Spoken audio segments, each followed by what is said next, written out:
crise que se aprofundou demais, onde há muito sofrimento, milhões de desempregados, angústia das famílias com filhos doentes, a violência graçando solta, né, tomando conta das grandes e das pequenas cidades também, fazendo vítimas, a insegurança total, insegurança política, insegurança jurídica, a escassez de investimentos, não se gera emprego como antes. Então, é preciso reanimar o povo brasileiro, restabelecer a sua confiança no futuro, e nós esperamos, com o Podemos, ajudar. Bom, me permita também trazer a deputada Renata Abreu. Bom dia, deputada, prazer recebê-la aqui em nosso programa, em nosso estado. E me diga então, como é que, no mar de desconfiança, no equívoco que eu acho que o país está cometendo, que é essa da criminalização da política, não só daqueles que cometeram deslizes, né, mas da política como um todo, como o Podemos pode, né, fazendo uma leitura do sentimento da população, mudar esse rumo? Bom dia, Roberto, bom dia a todos os ouvintes, é um prazer estar aqui no Maranhão. E, Roberto, eu até estava dando uma entrevista agora e falei isso, eu acho que a gente está vivendo um momento de ruptura, um momento de passar a limpo o Brasil, mas que eu vejo com muito otimismo, né? Falei isso, a gente viu uma geração, uma juventude, principalmente apática da política, não tiveram educação cidadã, não tiveram educação política como antigamente havia o SPB nas escolas. E essa geração não gostava da política. E finalmente eles entenderam que a política afeta a vida deles, o trabalho deles, o dia a dia deles. E a juventude está discutindo política, está indo para as ruas. Entendeu que juntos eles podem promover grandes mudanças. Juntos eles levaram projetos de lei para a Câmara que foram aprovados, a lei da ficha limpa, as 10 medidas. Juntos derrubaram governos. Então a população entendeu que o poder emana do povo. E não de cima para baixo, como infelizmente muitos pensam, acreditam e agem. O Podemos, ele nasce com essa vontade de devolver ao povo o que é dele, que é o poder.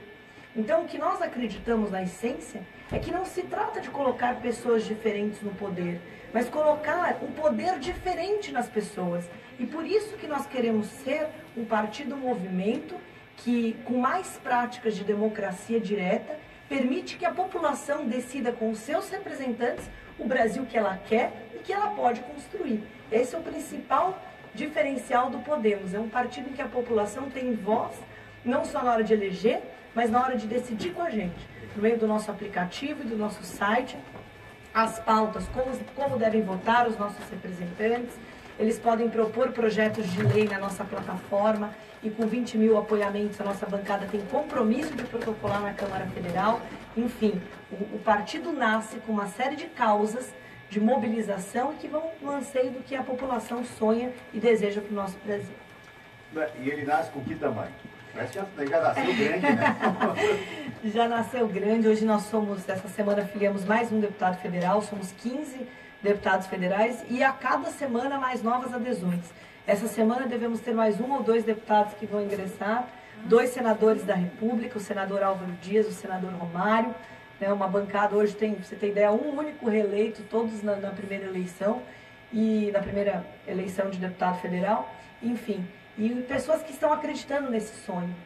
Eu acho que o Brasil hoje tem margem e nós precisamos sonhar e acreditar no Brasil, e não é negando a política que nós vamos promover as grandes transformações sociais, mas participando dela. Quando eu vejo as pessoas falando que vão se omitir, que vão votar nulo não muda um país. Né? O voto foi uma conquista, um direito que demos muitas vidas para conquistar e que agora nós temos que exercer com responsabilidade. E as mulheres mais ainda. Mais ainda, é verdade, né, Maura? Diz aí nossa futura governadora. Falar aí, também o Podemos já tem candidato à presidência da República, senador? Olha, o Podemos quer apresentar um projeto alternativo para o país, né? Se nós estamos nessa empreitada que é fundamental para interpretar as aspirações da população e, obviamente, as suas prioridades, as causas prioritárias, né? Se é esse o objetivo do Podemos, ele tem o dever de apresentar um projeto alternativo e necessita de um condutor desse projeto. No último sábado, em Brasília, a Renata Abreu, nossa presidente, o Aloysio, nosso deputado, a Maura esteve lá também, né, conosco, e houve um chamamento, houve uma convocação. E nós não podemos ignorar essa convocação. Obviamente, hoje a Justiça Eleitoral não permite a existência de candidaturas. Perfeito.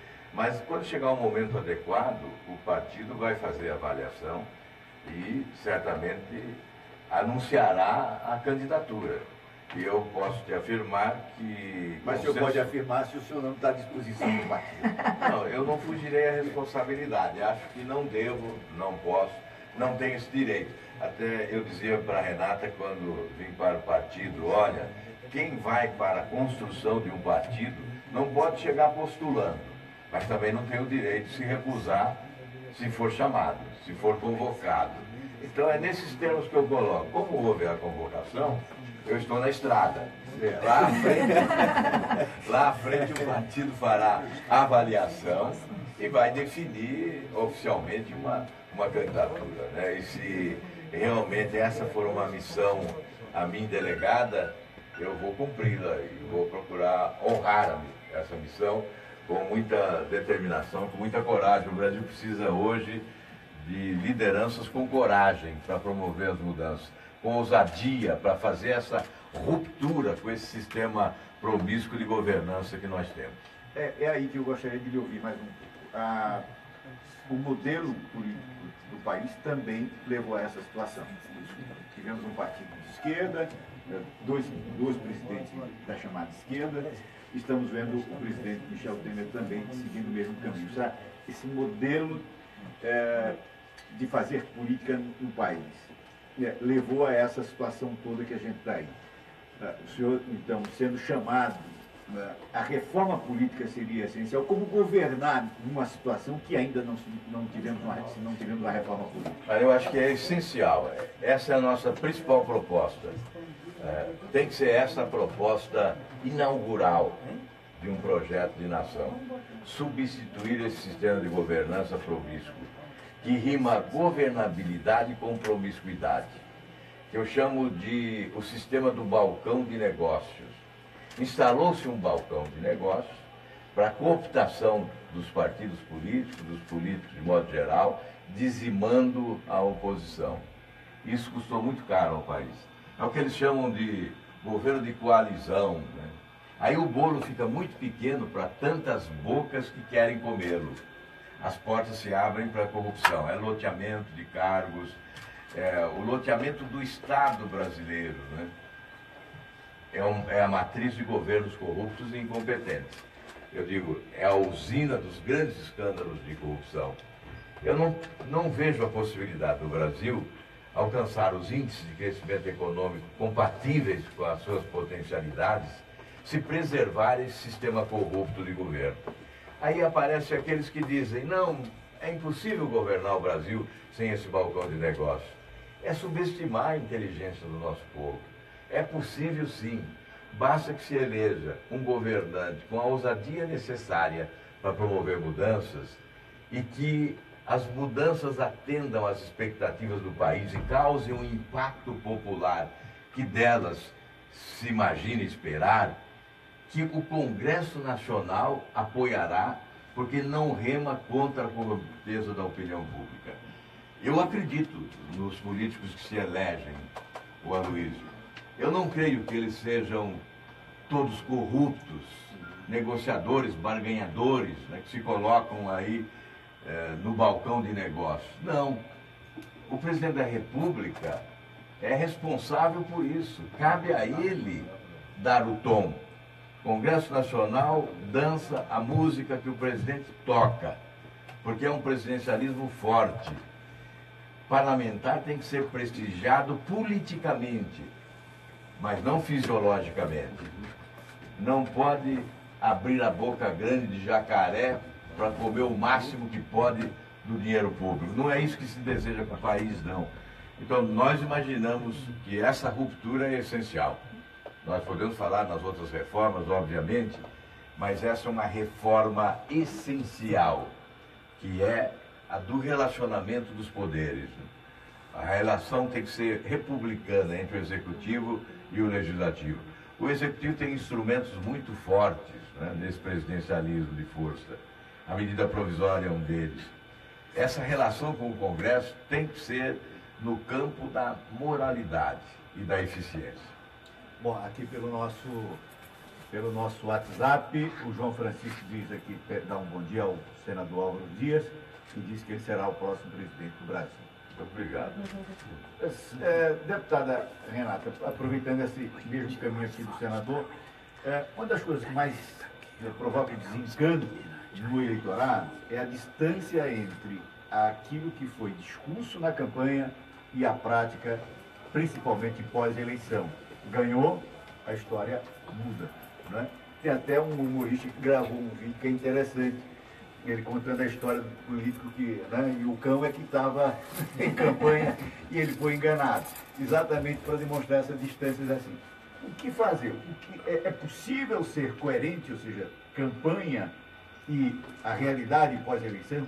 Olha, uma das nossas propostas, inclusive como partido, é a instituição do recall. O recall é uma medida que existe em vários partidos do mundo, que é justamente a possibilidade do cidadão, da mesma forma como colocou o seu representante, tirá-lo. Então hoje você tem, por exemplo, um processo de impeachment que foi decidido pelo Congresso. Mas a população tem que ter esse poder também. Então, um governante eleito que se propôs a fazer determinadas medidas e faz justamente o inverso delas, eu acho que a população tem que ter o direito de voltar às urnas e tirar ou não esse governante. Então é uma dos nossos pilares do Podemos hoje. Senador, qual é a condição de seguir adiante do presidente Michel Temer? Primeiro dizer a Renata, inclusive, que eu apresentei um projeto no Senado instituindo o recall. E acho que é uma tese do partido que nós temos que estimular. Em relação ao presidente Temer, eu imaginava que essa primeira denúncia do Procurador-Geral da República, aliás, é a primeira denúncia da história que pesa sobre o presidente da República. No exercício do mandato. No exercício do mandato. Nunca tivemos uma denúncia contra o presidente da República no exercício do mandato. Eu imaginava que ele teria os votos suficientes até 2 dias. Hoje já tenho dificuldade de fazer essa previsão, porque houve uma mudança de comportamento a partir até do presidente da Câmara. Desculpe a ausência, mas realmente ele já está se movimentando para apear do poder, como dizem os gaúchos, né, o presidente da República. Há hoje na Câmara esse sentimento, o Aloysio vem de lá, a Renata Abreu vem de lá, e eles podem informar melhor. Mas eu sinto que há uma conspiração, eu diria uma conspiração, já das pessoas imaginando um novo cenário com outro presidente eleito indiretamente, e o favorito é o presidente da Câmara, porque ele já assume e fica, não é? Ele é mais fácil. Então, é isso que está, pelo menos nos últimos 2 dias, né, se apresentando assim como mais factível. Mas é claro que as coisas mudam muito, lá há muita volubilidade, né, as ondas. O presidente sobe no telhado e desce no telhado toda hora, né? Então, nós não temos assim muita convicção do que ocorrerá. Mas hoje há uma tendência, sim, de já se torna possível imaginar a vacância do cargo. Mas tem condição, o deputado Maia, deputado Aloysio, de dar essa estabilidade, se ele também já teve o nome aí também? Muda o nome da crise, né? Eu acho, Roberto, que hoje essa é a grande incógnita brasileira. Eu acho que nós tivéssemos um nome hoje que indiscutivelmente pudesse fazer essa transição até 2018 sem muitos solavancos, ela já teria ocorrido. O presidente hoje que tem menos de 5% de aceitação popular, com essa grave crise que se avizinha aí, hoje se nós tivéssemos uma opção segura e tranquila para fazer essa transição até 2018, esse fato já teria ocorrido. Nessa ausência de um nome, e como disse bem o senador Álvaro Dias, o que mais se apresenta em condições, por ser presidente da casa e hoje ter uma boa relação dentro da Câmara, é o presidente da casa, Rodrigo Maia. Eu hoje pela manhã, aliás, vi ontem e hoje vi reafirmada uma declaração dele na Argentina. Já é sintomático que na ausência do presidente Temer ele tenha viajado também para não assumir a cadeira e deu uma declaração na Argentina ontem, que considera gravíssimas as denúncias que se apresentaram na CCJ pelo procurador e que ele hoje faz um papel de magistrado, ele não está lá para defender o presidente Temer, e sim como magistrado, porque é o presidente da casa, já sinaliza, como disse o senador, uma mudança do cenário na Câmara. E como disse o senador Álvaro Dias, e eu que faço um acréscimo, não se pode fazer prisão no Brasil hoje para mais de 12 horas. Os fatos advindos a cada 12 horas, a Operação Lava Jato, denúncias, delações, fazem com que a gente viva uma inconstância na política brasileira muito danosa ao país. Graças a Deus, nesse momento, a nossa economia parece blindada com relação ao clima político muito nefasto, muito negativo. Mas até quando isso vai acontecer? Eu acho que o Brasil não pode continuar vivendo de solavancos em solavancos. Vejo hoje muita dificuldade do presidente Temer. Primeiro, nós vamos enfrentar uma primeira denúncia agora essa semana, 2 outras virão, né, em sequência. Eu acho que o presidente sobreviver a essa enxurrada de denúncias, todas elas muito robustas de indícios, dificulta muito a sobrevivência de um governo nessa situação. Mas, como disse o senador Álvaro Dias, a cada dia ele sobe e desce do telhado com uma alternância muito rápida, né? Mas o meu sentimento por ter vindo de Brasília ontem à noite, estive ontem, inclusive, conversando com vários colegas, um desembarque maciço de deputados que eram aliados ao governo. Isso é uma tendência, eu acompanhei isso no governo da ex-presidente Dilma, era líder de uma bancada, e acompanhei os líderes que acompanhavam o governo da Dilma, de um dia para o outro mudando de lado, e isso nós estamos vendo novamente, né? É uma tendência que também, acho que a nossa reforma política tem que mexer nessa questão, mas eu vejo com muita preocupação. Primeiro, a situação do Brasil hoje, a total ausência de credibilidade do governo que aí está, e a insatisfação que o povo brasileiro tem hoje com o status quo que nós estamos vivendo. Então eu acho que nós precisamos de uma medida urgente que redefina esses rumos até 2018, para que essa ponte, não falo da pinguela do presidente Temer, de uma ponte real, efetiva e concreta, que nos leve até 2018, com um presidente legitimamente eleito, com respaldo popular, para fazer essa mudança de paradigma que nós tanto queremos na política brasileira. E a Roberto, tem aí 2 fatos que não podem ser ignorados. Anunciou-se a delação premiada do Eduardo Cunha, que pode ser uma bomba, sobre o presidente principalmente, não só sobre ele, a deputados, senadores, ministros, mas especialmente sobre o presidente Temer, e a do doleiro Funaro também. São 2 delações perigosas, que podem ainda acrescentar mais combustível nesse incêndio. Mas, em compensação, também a gente teve hoje o anúncio, ontem já, né, de praticamente o fim da equipe da Polícia Federal da Lava Jato. Isso é outro fato, Roberto, muito grave. Eu, como policial federal de carreira, vi no anúncio e disse hoje mais cedo ao senador Álvaro, a Renata, minha presidente Maura Jorge, que estarei em Brasília na terça-feira. Eu sou membro da Comissão de Segurança Pública, né?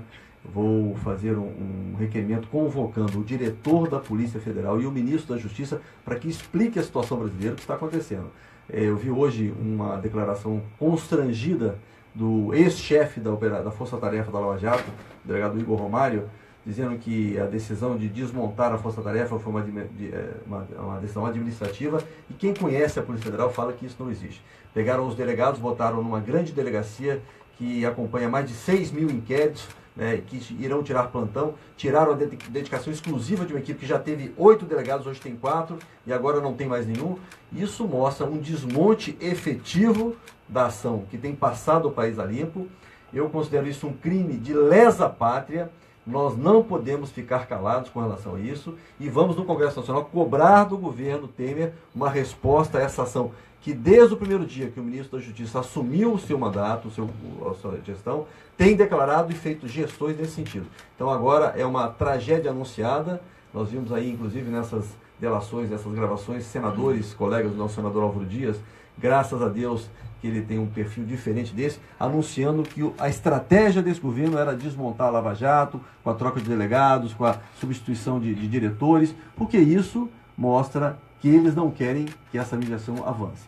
Então eu acho que nós precisamos, a população brasileira não pode acompanhar isso passivamente, e no Congresso Nacional nós iremos cobrar essa semana, acredito que tem o apoio da nossa bancada, né, presidente, para cobrar efetivamente, e é uma bancada hoje de 15 deputados federais, o maior crescimento da história da República Brasileira, passamos de 4 deputados para 15, e a cada dia novas adesões. Iremos cobrar de maneira conjunta uma resposta do governo federal a esse desmonte da Operação Lava Jato, que vai consequentemente arrefecer essa investigação contra essa quadrilha que se assolou no Brasil e nós não podemos permitir isso, Roberto.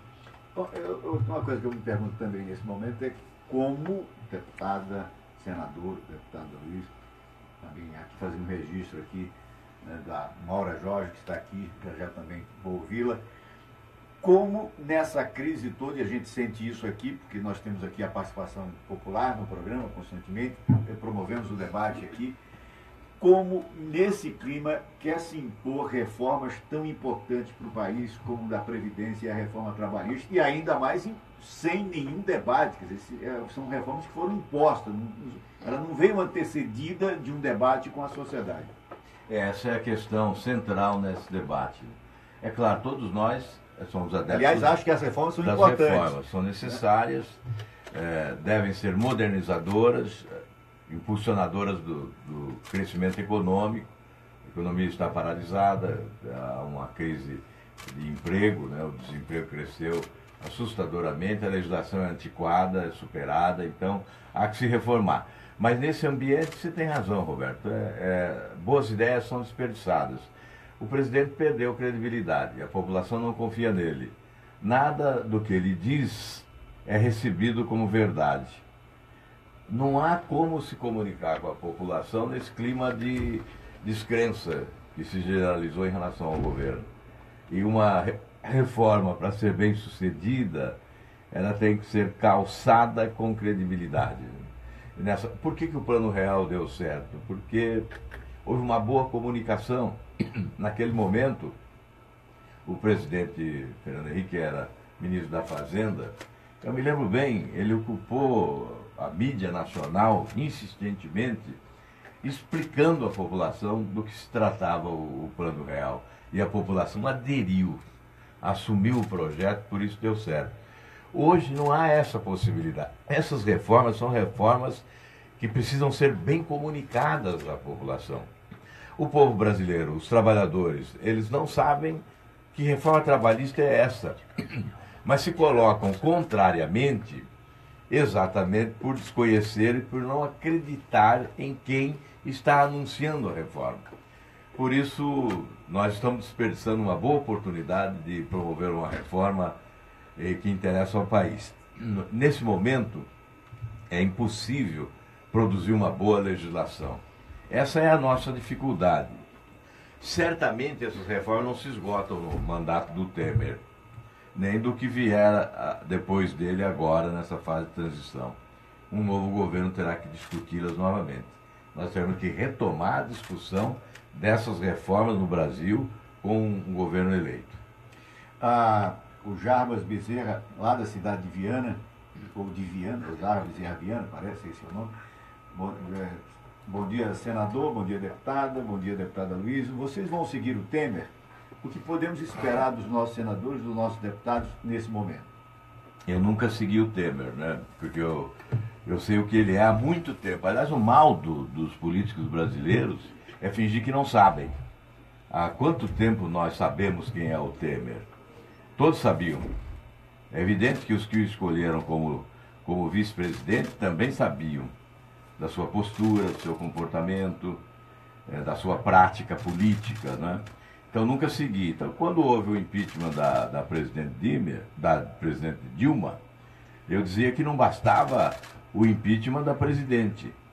Só se justificava o impeachment se ele fosse completo, incluindo o vice-presidente, porque aí nós teríamos eleição direta. Naquele momento teríamos eleição direta. Fato que não ocorrerá hoje. Então, na verdade, não há como seguir.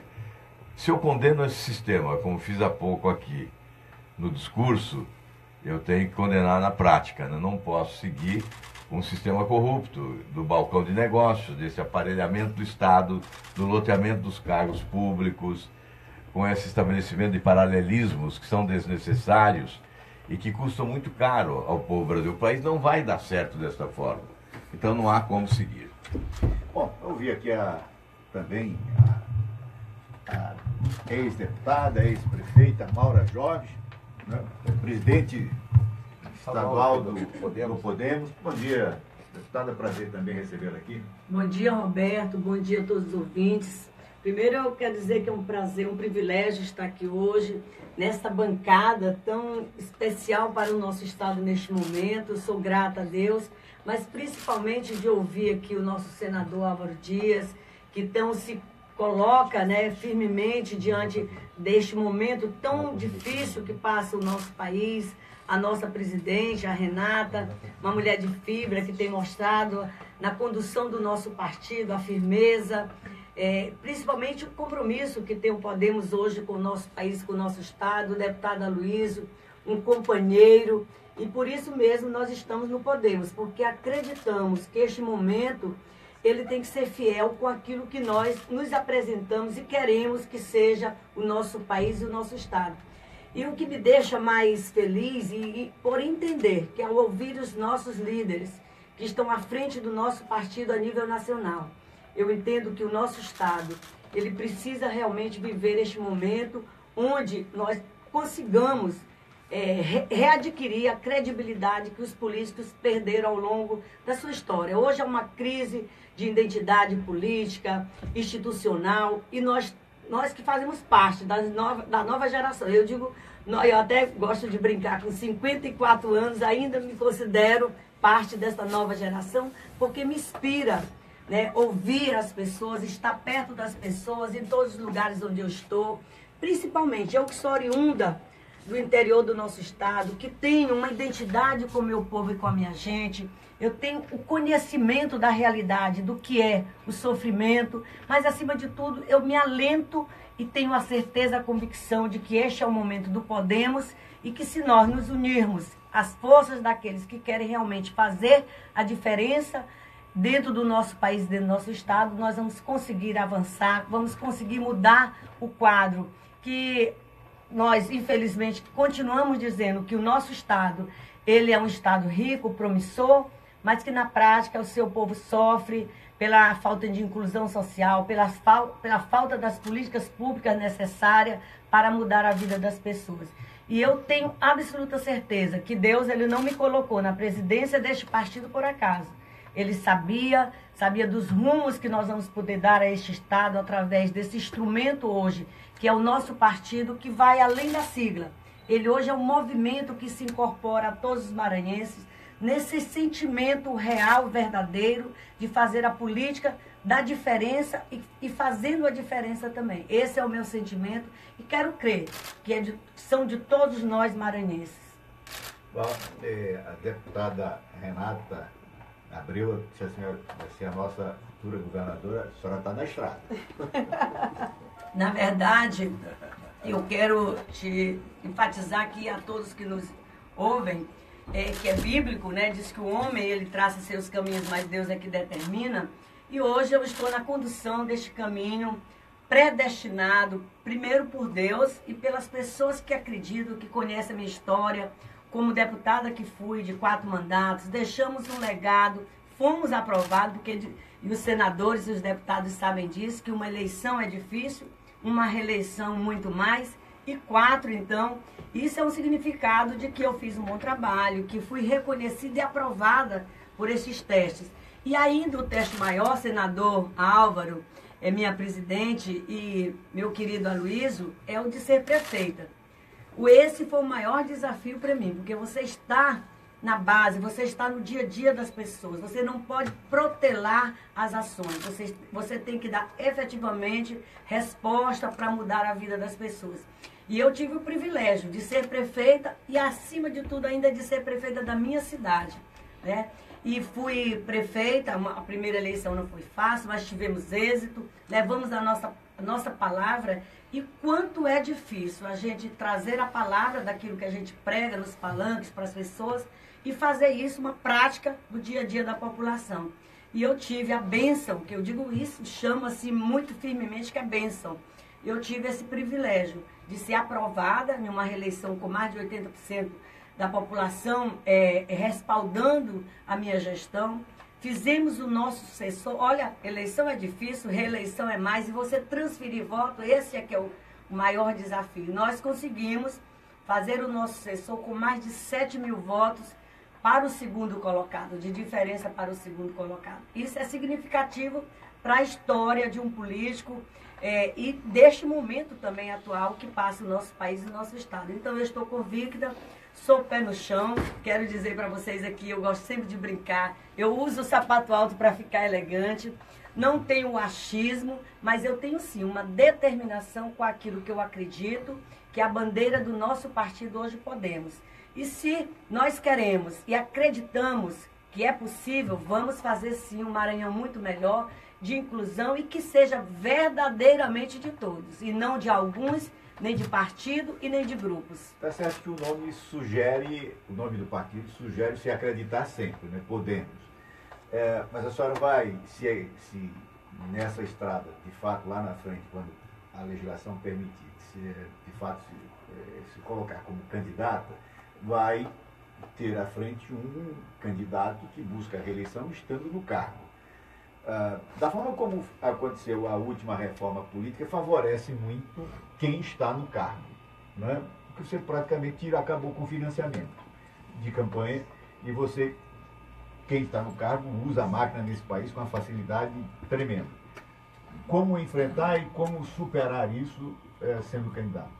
Olha, eu tenho absoluta certeza que o povo do nosso estado hoje ele está atento a esses programas simplesmente eleitoreiros, que já está existindo no nosso estado. Eu tenho andado muito, tenho visitado os municípios, mas tenho acima de tudo, ouvido as pessoas.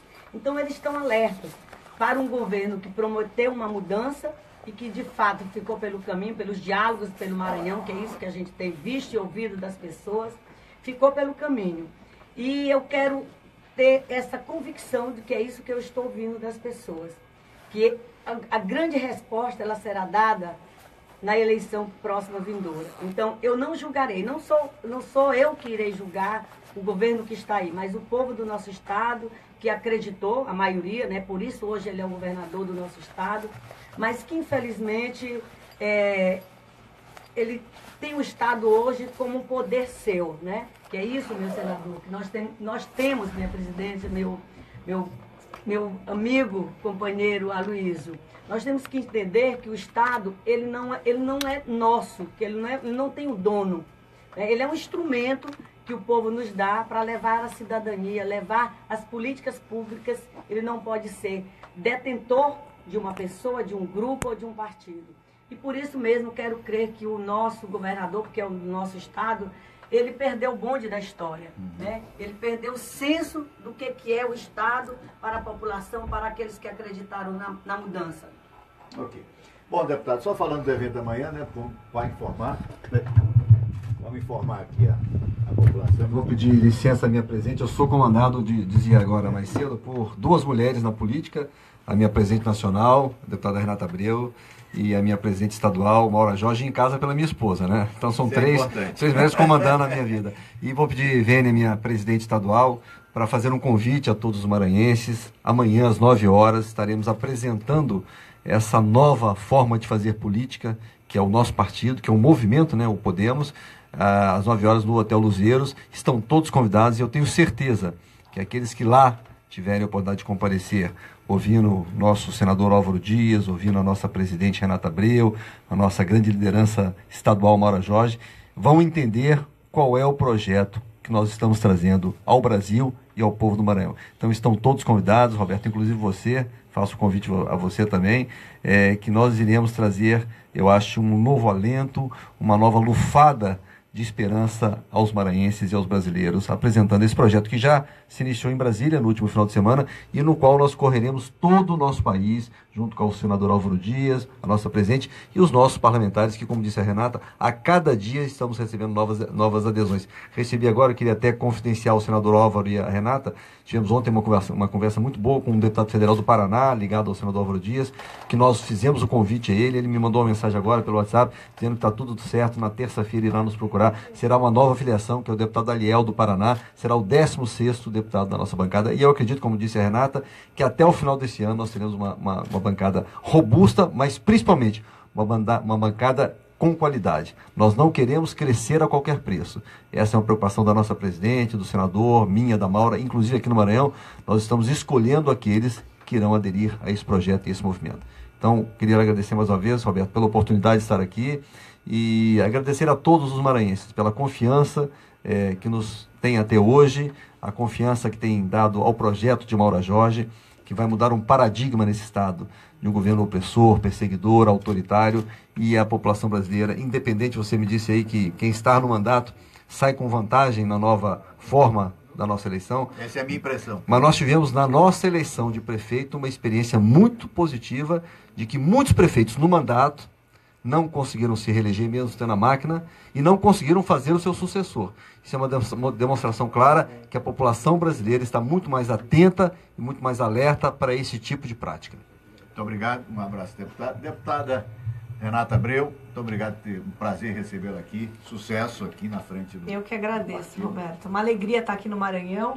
Já estou voltando, o Aloysio falou que eu já sou de casa, né? Porque já estive aqui contigo e é uma alegria estar aqui no Maranhão, um estado maravilhoso que tem muito a contribuir aí para o crescimento do nosso Brasil também. Então, parabéns e um grande abraço a todos os ouvintes. Senador, prazer recebê-lo, sucesso também na estrada. Roberto, muito obrigado. Além do prazer de voltar a São Luís, no Maranhão, essa cidade que tem uma história, uma bela história no nosso país, encontrar uma companheira como a Maura Jorge, que é uma esperança de mudança real para esse Estado. E ao lado de companheiros como o Aloysio, que é um grande líder na Câmara dos Deputados, que tem uma origem na atividade que hoje é respeitada pelo país, porque ele vem da Polícia Federal, que é uma instituição talvez a mais acreditada, a mais respeitada no Brasil hoje é a Polícia Federal. E a Renata Abreu, essa presidente sonhadora, ela sonhou com esse projeto e nós estamos hoje sonhando com ela. E certamente milhares de brasileiros haverão de sonhar. Nós temos que acreditar na possibilidade de mudar o país para melhor. É possível porque a população, aderindo a um projeto de mudança, como está aderindo e exigindo, eu digo sempre, Maura, ou nós políticos mudamos, ou seremos atropelados por esse sentimento irreversível de mudança que hoje habita a alma do povo brasileiro. Então, nós estamos procurando fazer a leitura correta disso tudo, por isso estamos no Podemos, né? E convidando a população do Nordeste, a população do Maranhão, para nos acompanhar nesse projeto de nação. Nós queremos mudar o Brasil para melhor, não podemos desacreditar do povo brasileiro, não podemos desistir da nossa gente, né? Por isso, vamos persistir, vamos insistir, vamos percorrer os caminhos do país com a esperança de mudar o Brasil. Muito obrigado, Roberto, muito obrigado aos ouvintes e um grande abraço a todos. Muito obrigado. Deputada, prazer também recebê-la aqui, deputada Marta.